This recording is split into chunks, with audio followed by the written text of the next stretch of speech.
ఇదేం రాసింది 001 single phase. 3 phase ఎప్పుడు ఉంది 3 బజే. అంటే ఈ 1 అవర్ అంటే నిన్నట్లో రీడింగ్ ఏం కదా సార్, ఇంకా మీరు వెనక కూడా 2 o'clock పక్కా సార్ ఇది. అరే ఇది నువ్వు 2 o'clock మరి ఎందుకు సింగిల్ ఫేజ్ అని రాసింది లాగ్ బుక్ లా? అంటే క్లియర్ గా అర్థమవుతుంది ఏంటంటే నువ్వు 3 బజేకి ఇచ్చినావు. లేదు సార్ అట్లా ఇవాళ అయితే 4 బజేకి ఇచ్చినావు. ఈరోజు ఇవాళ అయితే 4 బజేకి ఇచ్చినావా? ఈరోజు ఇక్కడ ఎన్ని గంటలకు ఇచ్చిండు? 4 o'clock ఇచ్చారు. మూడింటికి కూడా సింగిల్ ఫేజ్ ఉంది.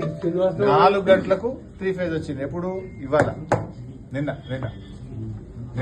4కి ఇచ్చినావు 3 ఫేజ్. సాయంత్రం 4కి వీగినావు. పొద్దుగాల 4కి ఇచ్చినావు. 12 గంటలే వస్తుంది కరెంట్.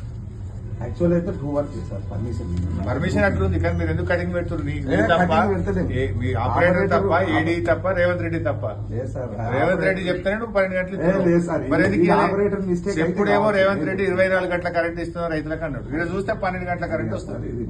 చెప్పుడు 24 గంటలు, ఇచ్చుడు 12 గంటలు. 2 అయితే ఎట్లయినా ఒక 1 hour కదా ఇటైనా డిఫరెన్స్. మీరు అన్నట్టుగా కూడా నీ లాగ్ బుక్కే చెప్తుంది. 4కి కరెంట్ పోయింది 22వ తారీఖు. పొద్దుగాల 4కి వచ్చింది. 12 గంటల కరెంట్ వస్తుంది.